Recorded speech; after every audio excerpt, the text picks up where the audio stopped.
All right. Ava, you'll cover the new tuition decision. Nathan, you'll take the dean's profile. And Tom, you're still doing letter to the editor. Now, we've been given a great opportunity, people. The local stand-up comedian Persephone Strong has allowed us to do a very special profile on her and her life outside of comedy. Whoever covers this story needs to be very professional. You'll need confidence, organizational skills, and interviewability. This is a big deal. I would like to volunteer. Angie, I don't know. Come on, I know more about stand-up comedy than anyone. Yeah, that'll just freak her out. I know I haven't done a lot of our big stories, but I'm always near my time. I never complain about assignments, and I meet my deadlines. I know I can do this.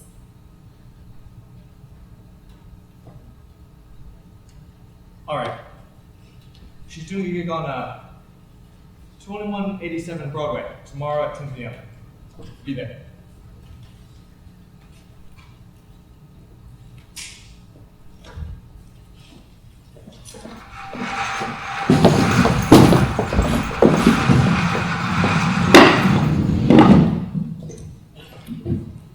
So, when I was 17, I had this job at a hot dog stand, and it was terrible. It was just me and this awful uniform. It was this bright red apron with a big hot dog picture in the middle, and these horrible plastic gloves and a hairnet, and freezing cold weather. And this one day, I see this guy coming towards me, and he's sort of swaggering down the street, and he walks towards me like this, and he goes, "Oh. Hey, what's your name, girl?" And I go, "Hi, my name's Persephone." And he goes, "Oh, that's a weird name. Where's that from?" And I go, "Well, it's Greek mythology, so, it's a Greek goddess." And he goes, "Oh, well, my name's Devon. It means I'm pure." And I'm like, "Well, that's great, Devon. You're kind of creepy. Hi, Devon." And he goes, "Oh, well, you got a beautiful smile, a beautiful smile and some beautiful eyes." And he's just staring at me and really creeping me out. And then he goes, "You know where I could get some waffles? I really like me some waffles." And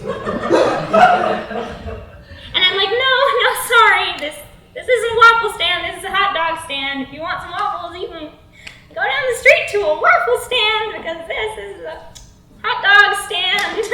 And he goes, "Oh, can I have your number?" And I go, and he's like, "Why? You don't got a phone?" And I'm like, "Oh, I didn't know." And he's like, what's the problem? You don't want me to have your number?" And it's like, "Well, I mean, no, but this is..." And then it finally occurs to me to use my cure-all excuse, which is just, I'm very, very underage. And he goes, "Oh, no shit, how old are you?" And I'm like, "I'm 17, and it's a total demeanor snap." And he goes, "Damn, I thought you was 21, and he runs away. And it was Alice in fucking Stonerland. Thank you, you've been a great audience.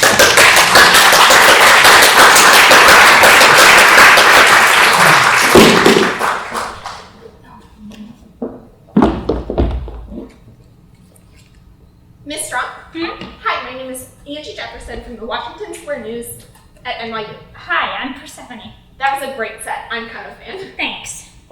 So is there anywhere we can go talk? This profile is going to require a lot of inside information, and I'd like to get started as soon as possible. Hi, is there a way we could do this another time? I'm kind of beat, and I don't think I'd be very interesting if I fell asleep. Oh, yeah. Sure, no problem. I have time tomorrow. Great. My apartment, I live down the street in the Harrison building. I can buzz you in. Is 12:30 okay? Yeah, okay, great. Sam! Oh, actually, it's Angie. Sam, this is Angie. She's the one from NYU who's writing the article about me. Hi, I'm Samantha. It's great to meet you. I didn't know someone was writing an article about you, Percy. Didn't I tell you about that? No, you didn't. Shit. I guess I forgot. Add it to the list. I'll go get a cab.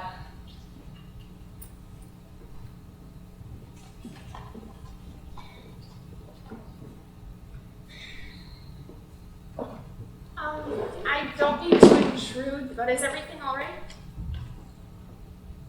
Yeah. I guess I just haven't been myself lately. Between writing all my jokes and all my new gigs, I guess I forgot I have other responsibilities at home, but I gotta get it together. I'm really afraid she's gonna leave me. Oh. I'm sorry. No, I'm sorry. I shouldn't be dumping all of this on you. Oh, no, it's fine. Don't worry about it. I'll see you tomorrow. Yes, of course. Thank you.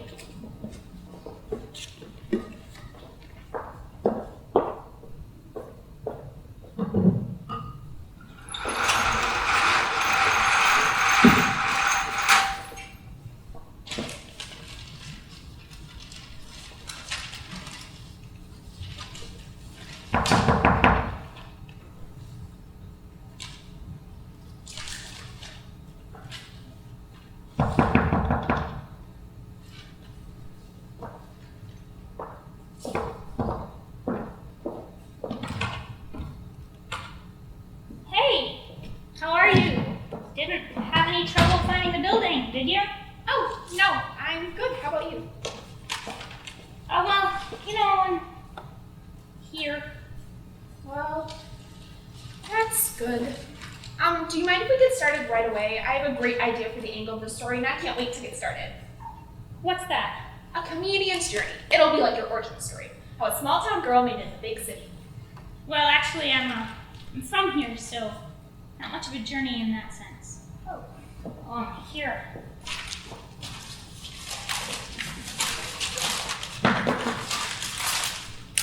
Have a seat. So, you said you're from New York? Yeah. I've been living in apartments like this my entire life. I've never really wanted to be anywhere else, I love how much culture and life is here. I can't tell you how much of the inspiration for my material comes from random shit I hear and see on the street. Really? Oh yeah, like the other day, I see these two tourists looking at a map of Central Park. And they're arguing over where the zoo or something is. And they're both so confident in their own opinion. And this goes on for like 5 minutes. And then they realize they're actually looking at a map of Bryant Park. I mean, you can't make this shit up. So, have you always wanted to be Canadian? Well, yes and no. I mean, I grew up idolizing Seinfeld, Carlin, Hicks, all those guys. And I guess I was pretty funny when I was a kid, but I never thought I'd make it, So, I went to college at Purdue, and I hated it. I hated being away from the city. So I started doing amateur hour at this student bar on campus. And pretty soon people started to take notice. So eventually I dropped out and I moved away back to the city to do comedy full time. How do you think you got your success here? New York is an infamously tough place to make it. Well, I mean, people think there's a secret for success, but honestly, I just lucked out. One of my friends works at the Eastville Comedy Club and showed his manager one of my sets.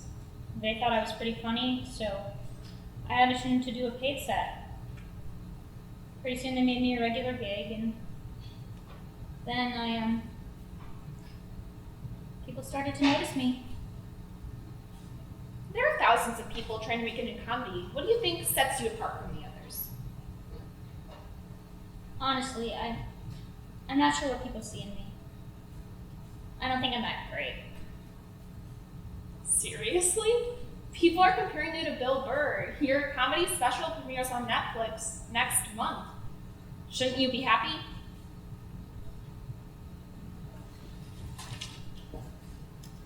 I'm sorry, did I say something wrong? We can move on if you want. Actually, I think we're done here.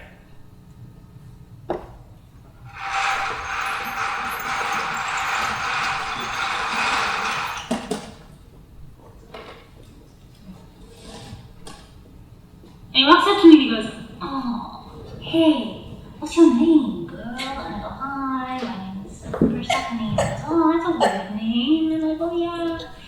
he goes, well, what's that from? It's from Greek medicine. He says, oh, my name is Devon. It means I'm pure. And it was really freaking weird because he's just giving me the eyes. And I'm like, oh, okay, Devon, you're a pure Devon guy. You can go away now.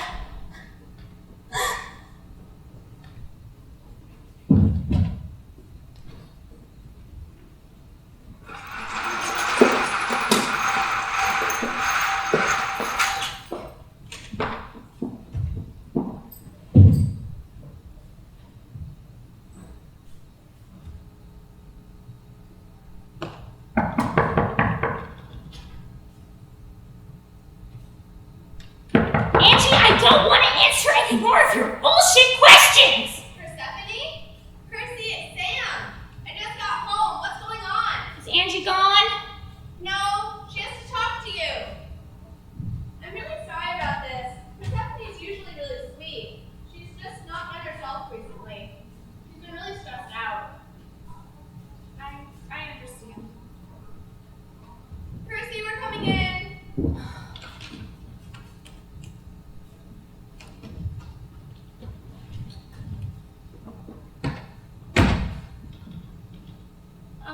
Persephone, I'm sorry.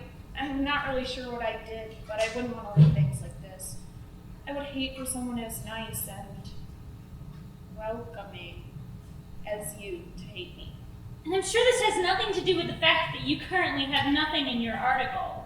Well, Nothing! You two have no idea!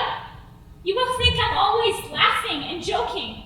Well, guess what? It's not always rainbows and sunshine in Comedy Land. Percy, I'm sure she didn't think. That's the problem! Nobody thinks! Normal people apparently don't have an honest-to-God second to think about anyone but themselves! You want to write the newest scoop on the freshest, hottest new comic and make it big! Well, you know what? I could be some dopey nobody doing comedy routines in the Bronx and be happy! But no! I had to make it big! And faster than I had time for! Do you know how stressful that is? I'm assuming you don't. Considering you assumed I had some grandiose and publishable backstory that would get you hired by some big city paper like the Times. Well, you know what, kid? My upbringing wasn't incredible. The only thing that kept me going was comedy. And I bet you even Carlin felt the same way. Funny doesn't mean happy. Sometimes it comes with the most ironic price. The happiness of life being removed. And you said it yourself. It's hard as hell to make it. So how do you think I felt when I got my big break, unexpectedly? The best part about it was being able to move back here and actually afford it. But sometimes I don't even feel at home because I take so many damn pills, I lose myself. You don't get it.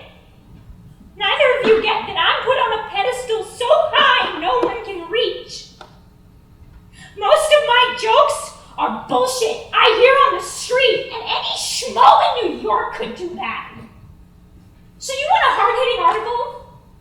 There, you've got one.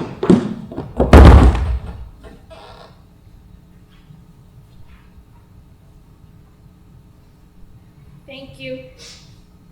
If I need anything else, we'll be in touch.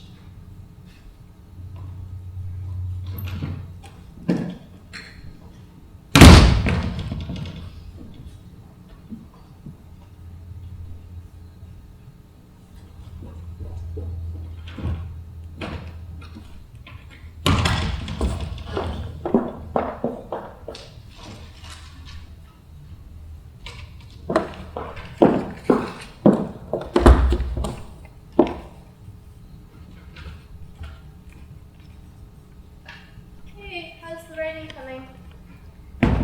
Not good. So, how it usually goes.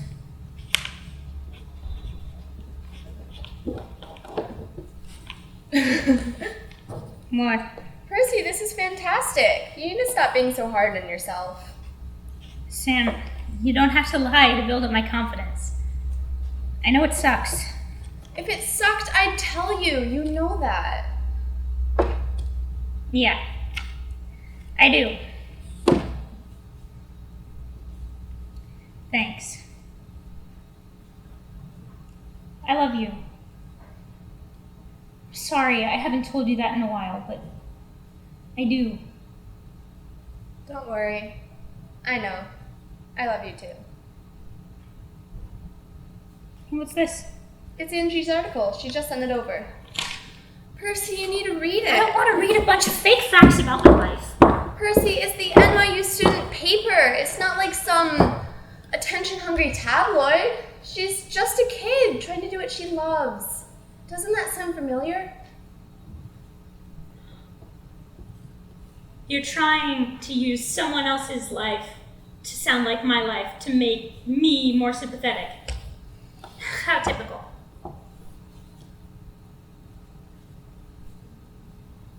Fine. I'll read the damn thing. But I want you to read it to me. You got it.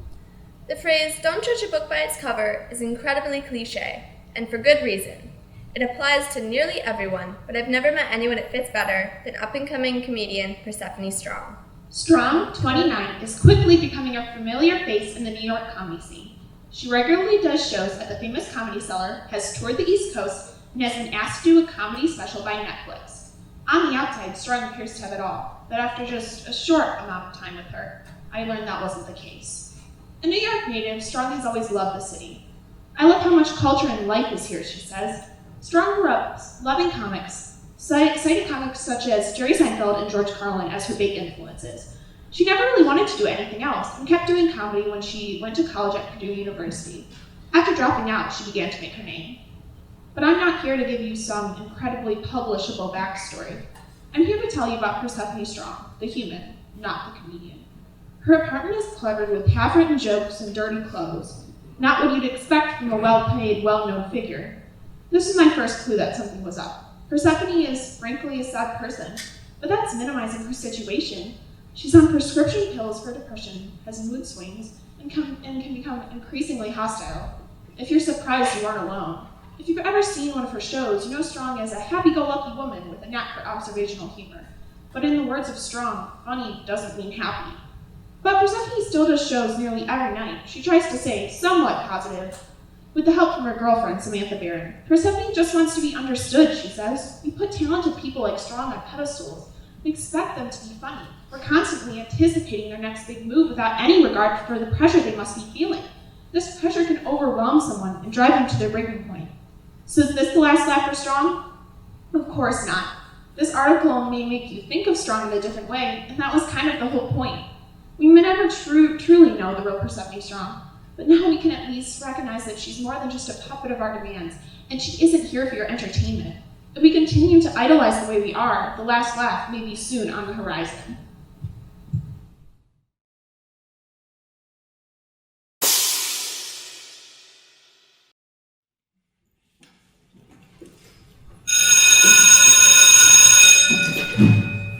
All right, class, reading quiz. I expect you all to do well.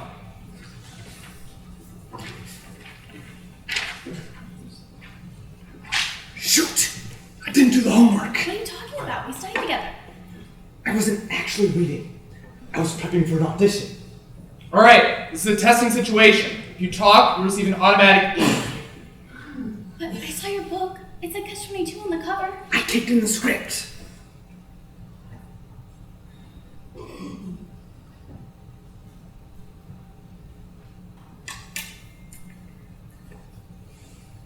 Yes, Rory? My pencil broke. Can I go to my locker to get a new one? No, I have an extra one right here. I guess this will do.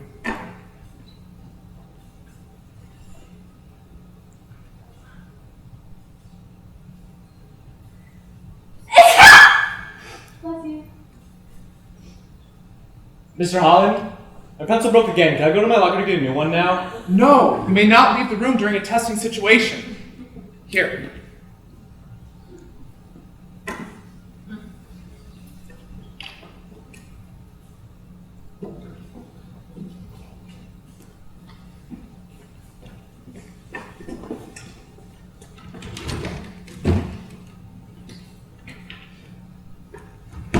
Did you or did you not do the assigned readings, Taylor? Of course, but I think my book may have been missing a page. I don't remember seeing anything about your Sarian beginning a relationship with the chaplain. And who's this Irving Washington? Those were on totally separate pages. Wait, I remember it now. Thanks, Mr. Holland. Okay.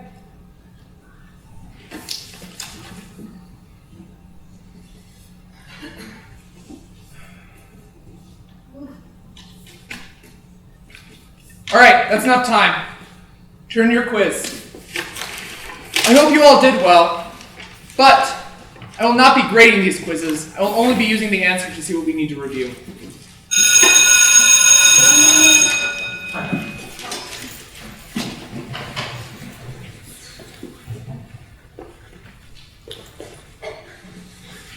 I can't believe that quiz isn't going to be graded. You were so worried about it. It's not funny. I'm too close to failing that class already.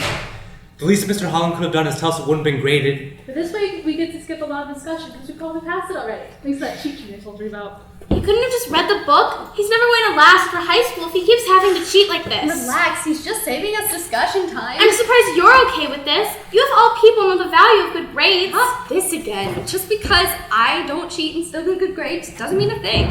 Sure it does. It means you need to listen up a little. You too, Parker. Remember that time we left the football game early and drove around downtown? I've never seen you more relaxed. It might be the only time you weren't thinking about school. Yeah, and we went to the grocery store and bought candy and cream soda. Oh, and the lemon. Don't forget the lemon. And then when we came back outside, my tire was flat, so we hung around the parking lot drinking the soda. And then the cop came, remember? That was not relaxing to me. We weren't doing anything wrong, it just looked like beer. It wasn't actually beer. We should do stuff like that more. Oh, that was nothing. You should try hanging out with James and Janet. Now that was a night. What happened? I don't even want to know. That's a story for another day. I've got to get to band and the rest of you have pre-calc. You know, Wharton actually asked me the other day if everything was all right because I was late to class so often. Yeah, you better go. See ya.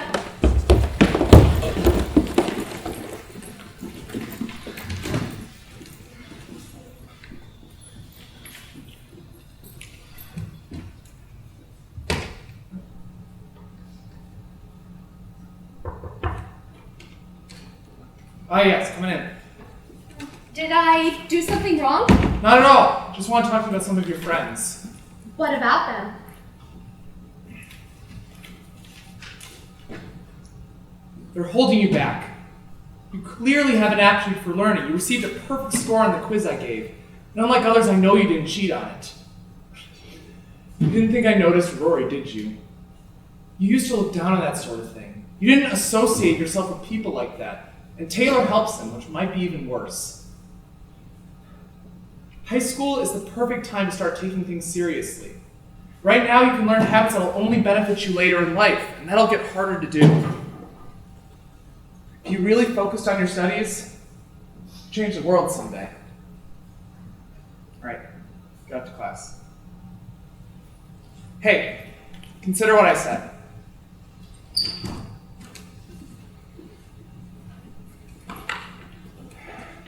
Oh, Taylor, perfect timing. I want to talk to you about some of your actions in class today. About Mr. Holland. See, normally I would never do anything like that, but Rory was so close to failing already, I had to help on my friends. No, you didn't. It would have been just as easy for you not to provide a cheat sheet behind my back. You gonna fail us? No. I don't think a measly reading quiz is important enough to you.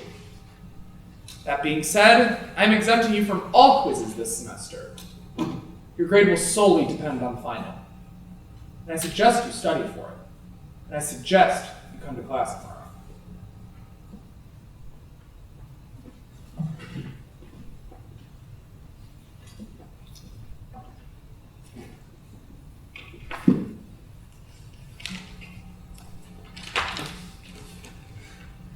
You still reading that book?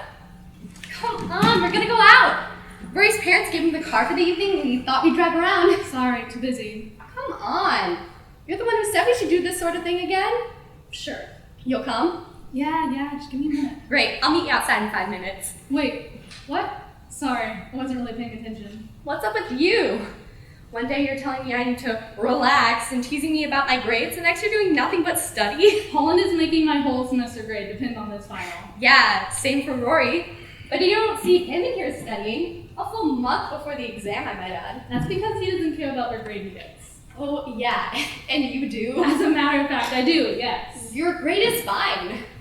Besides, it's not like you're gonna fail anyway. You actually read the book. Rory's the one we should be worried about. Oh yeah, like you care about Rory's grade. You could have helped him too, you know. You could have made those cheat sheets just like I did. You could have distracted Holland just as easily as I did. You could have. I could have what? Cheated? Is that what you want?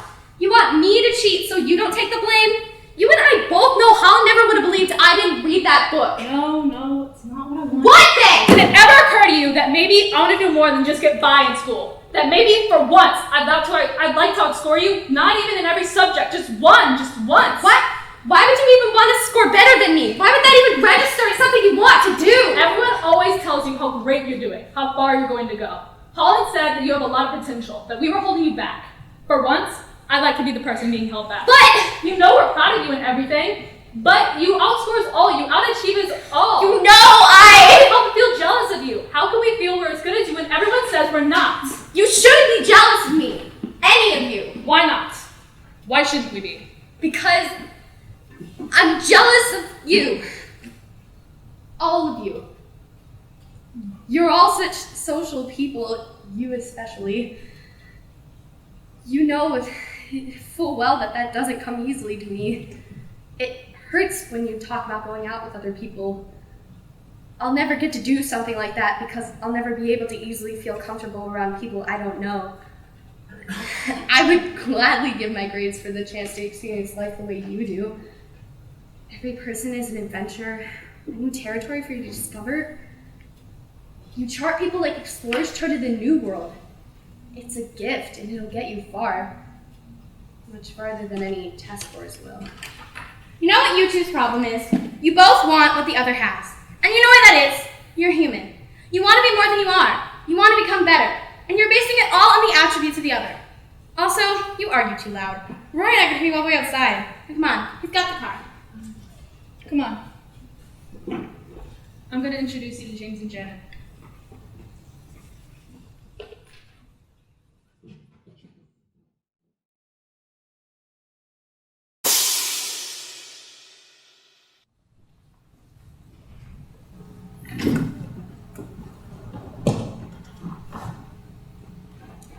This is my presentation for my senior project. I didn't think I'd have to present this to the class today. Sorry.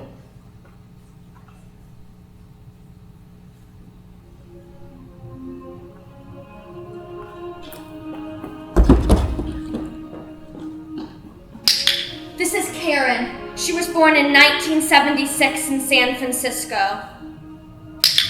This is San Francisco in 1976. This is the sun. These were the stars. This was Miss America. This is Melissa. She was born in Boston in 1979. This is Boston in 1979, and the sun, and the stars, and Miss America. I wanted to start there, because after this it gets complicated and confusing, and I saw it in a movie once, and I thought it set the narrative tone well, and I hoped it would do it here too. Anyway, you don't really have to remember any of that. The only date you really have to remember is 1973, the date Roe v. Wade was decided. And the only thing you have to remember about that was it was before everyone was born. So this is Boston in 1999, and this is the sun, and these were the stars, and this was Miss America. I was born there. Although it was never made clear where exactly, but in Boston. So, the next part is a little different. Boston newspapers reported that a baby was found in a dumpster outside of a local bar on February 11th, 1999. The baby was reported to be under a week old. The Associated Press picked it up. There had been a wave of that sort of thing in the late 90s. I mean, people have always been fascinated by foundlings. Literary orphans lack baggage, I suppose. It's monomythic, really. Well, that wasn't exactly true. It wasn't in the dumpster. It was beside the dumpster in a car seat. Oh, wait, that's not a big deal. I also don't think the orphans bit is true either, but that's not me as much as the Western canon. Karen and Melissa are important now. Karen Walker was a law student in Boston. It was her friend's birthday. They went out drinking. Karen went out to smoke and she found the baby. Karen called the police, but they didn't believe her, so her friends went out and flagged down an off-duty officer. The thing about this is, in a way, it's very easy to tell. A group of people found a baby in an alleyway and didn't know what to do. Foundlings are really easy to talk about. The more difficult part is telling the story. Saying the baby was me. It didn't used to be hard to tell the story. I used to say it was adopted, and when people would ask more, I'd tell them. I used to give presentations in elementary school. I don't know when it stopped being easy. I think this is easy to turn into a pro-life, she was saved by the grace of God kind of thing, but it's not! The moral of the story is that some people are not capable of bringing up the children they gave birth to.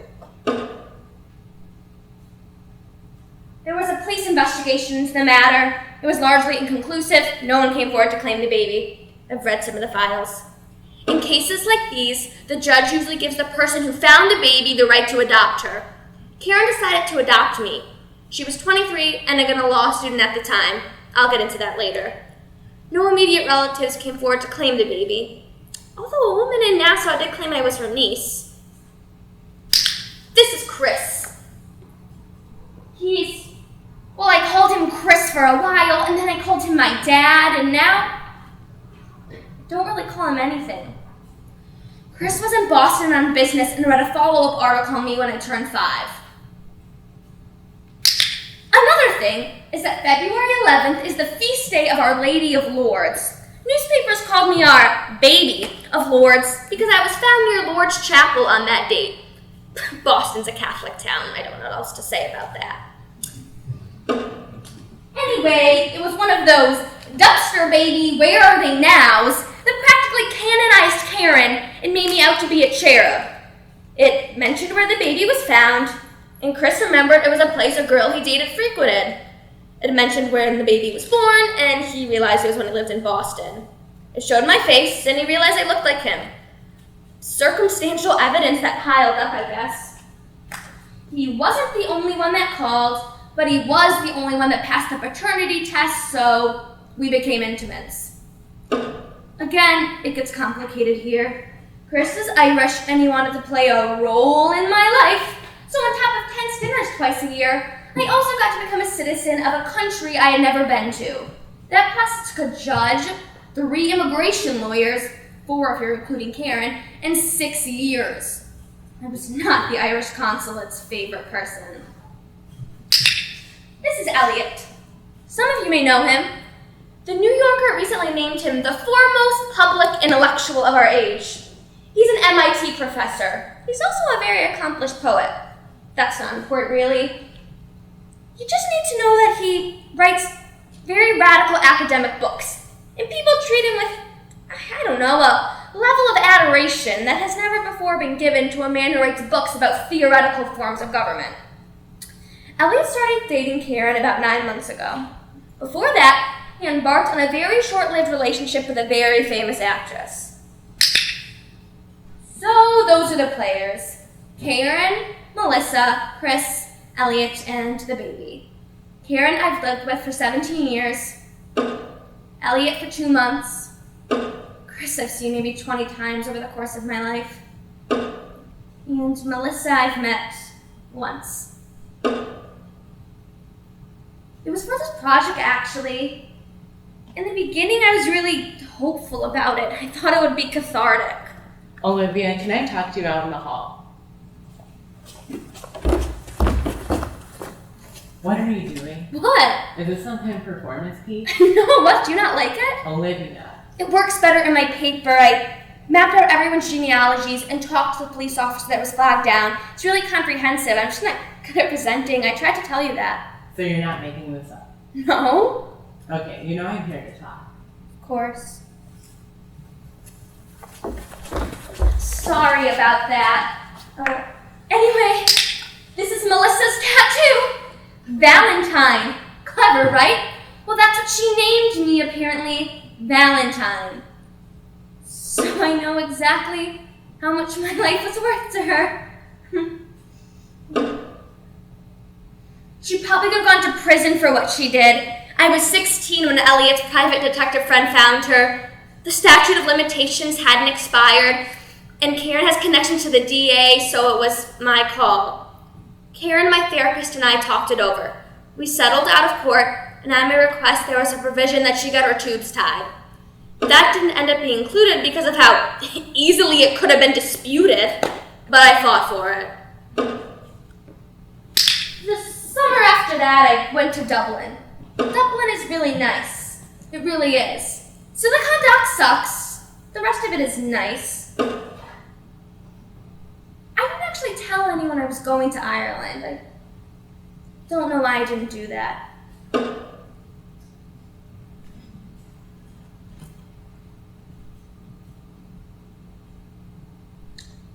You know, when you don't want to tell the truth, and you could tell a lie that's so small that you might as well just tell the truth or tell a big one that seems tangible, I chose the big one.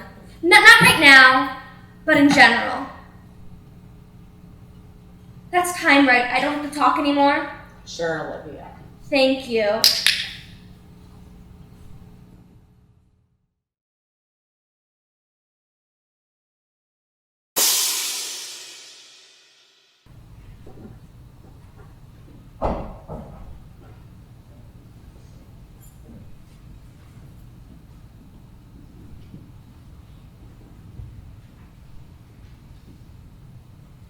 We hold these truths to be self-evident that all men are created equal, that they are endowed by their Creator with certain unalienable rights, that among these are life, liberty, and pursuit of happiness. An object at rest Such as stays security at rights, rest, unless governments are acted upon instituted by among outside men, force. deriving their just Behavior powers of from all the authority objects governed. can be described by That saying whenever any objects form of tend government to becomes keep destructive on of doing itself, what they're doing, is the right of unless to acted be upon by an or not unforced.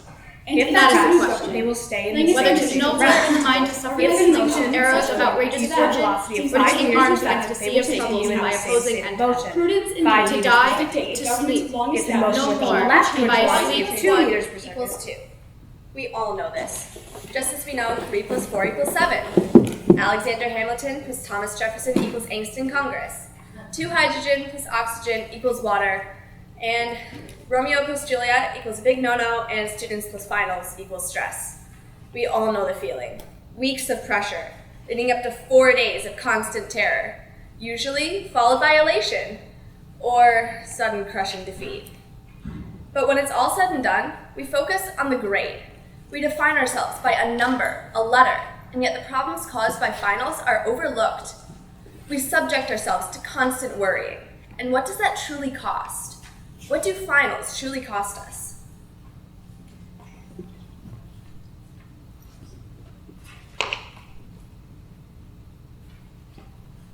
We hold these truths to be self-evident.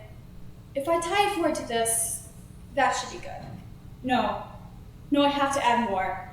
They want connections. They want to see I can make connections. I have to make more connections. Okay, I just have to finish this, and then I can start my mock essay, and that has to be 3 pages, right? No, it has to be 4 at least. And I have to time myself. I always go over time. I have to fix that.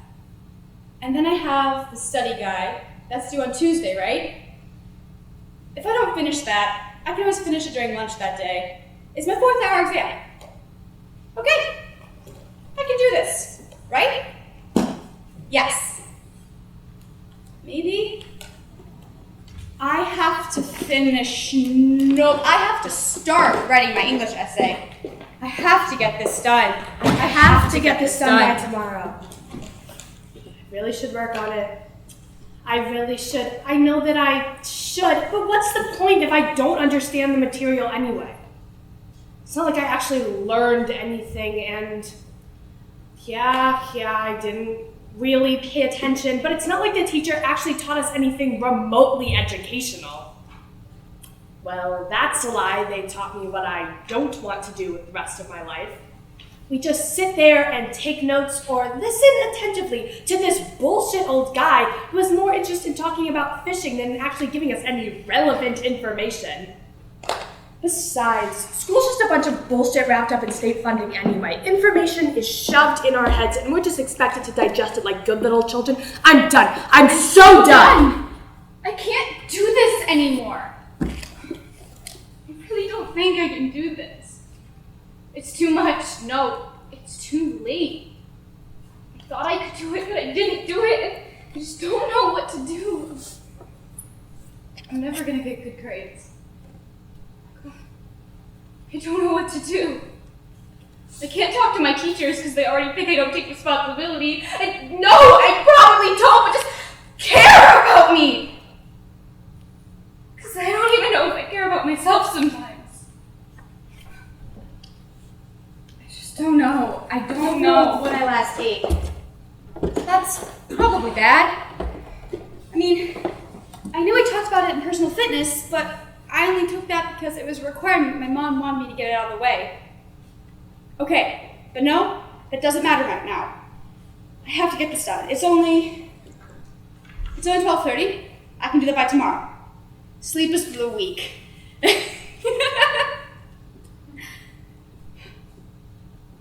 I remember when I used to live for the days I could stay up past 10. Like it was some big prize or something to hide from my parents. I'd be so tired in the morning, but it'd be worth it because I was an adult. I was so grown up, and to stay awake, I'd sneak some candy. My mom would catch me and ask me why, which would lead to me, of course, divulging my secret to her, and I'd have to go to bed early that night. I wish that was still the case. Now, all she says to me is, "Go, finish your homework. You want to get into a good college, right? You want to make us proud, right?" I bet she'd be happy to know how late I stay up. Okay, back to business. Chemistry-wise, how much more do I have to do to get through to these fucking teachers? Yelling at us doesn't fucking help, and neither does ignoring us. So when finals roll around, it's not like I'm gonna do well. Some people do, but they actually care enough to swim through all this watery bullshit they're drowning us in. I wish teachers were graded on finals just as much as we are. That'd be the day. Then things might actually change. I used to be a good student. Hell, I used to like school. I used to enjoy this bullshit. I used to stay awake for hours during nap time in preschool reading the Boxcar Children. Reading was the highlight of my day, and I could just stay up reading those stupid little chapter books. They smelled like old paper, and the pages are all crinkly, and after I'd read them, I'd run up to the teachers and tell them every single thing that happened in the story. When I got older, I fell absolutely in love with Harry Potter and Lord of the Rings, and it doesn't matter. It doesn't matter because it doesn't seem like anyone actually cares about me or what I care about. So I'm not going to give two fucks. It's not worth it. It's just not worth it. I don't be here anymore. I don't think I want to die, but I just don't want to be here anymore. It's just so much all the time, and the pressure, and it's never anything good. For as long as I can remember, I've just wanted to go. Travel the world, wander, become something and someone. I'd watch airplanes fly past me and just wish to soar high above everything. I'd watch clouds zoom past me and just know I'd be going somewhere incredible. I just wanted to see beautiful canyons and multicolored oceans and meet crazy people from all across the globe. I just wanted I just want to be free.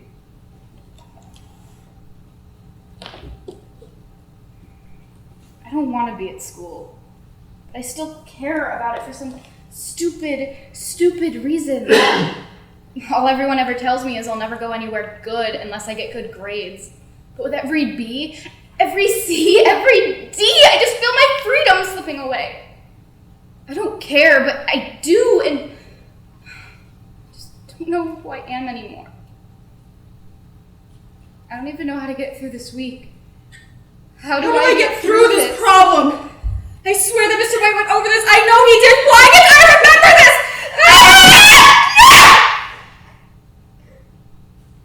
Stop. I have to focus. How much algebra do I have left? It can't be that much.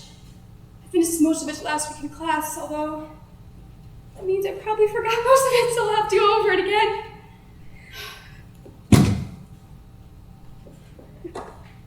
158. Crap. I still have to make sure I'm good for the AP Golf tomorrow. There's just so much to do. But I need to know this stuff later in life? Yeah, right. Advanced calculus is really gonna come in handy for me. So if I sort of read for all my life, what then? What if I don't care about any of this stupid bullshit? You know what? This school can just go fuck itself. I don't fucking care anymore! But I do! I don't know what I want or who I am, and I just don't want to be here. I just want it to stop. I just want it to stop. I am so sorry, Mom. I just want it to stop. I have a right to sleep. I just want to sleep. I'm just so tired. I just want to read again. I just want to care again. I want someone to care about me. I'm just so tired of this. I just want myself back. I want myself again. I am just so tired. Across our country, students are suffering. Not from bullying, although that does happen, but from the school itself. We push our students into incredibly stressful situations, giving them 3 to 5 hours of homework a night, while also expecting them to join a sport, play an instrument, do some theater, have some friends, live. But how can they if they still need to eat, to sleep, to dream? The stress of living every day with this amount of work is incredible, and when finals are added into the equation, are students being pushed over the edge? To be or not to be? That's the question. Now, more than ever before, we pressure our students, our children, to be academically superior. But are we neglecting their feelings, their lives in the process? Are we leaving them to fend for themselves in this increasingly difficult academic world? An object at rest will stay at rest unless acted upon by an outside force. We throw information at them, saying, do well on your tests, your finals, and you go to college. You'll be happy. But are they learning to be happy now?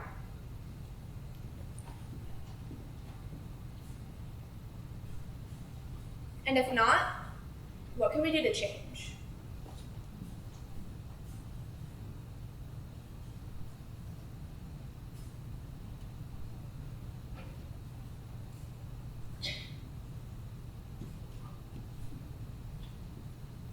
We hold these truths to be self-evident, that whenever any form of government becomes destructive of these ends, it is the right of the people to alter or to abolish it.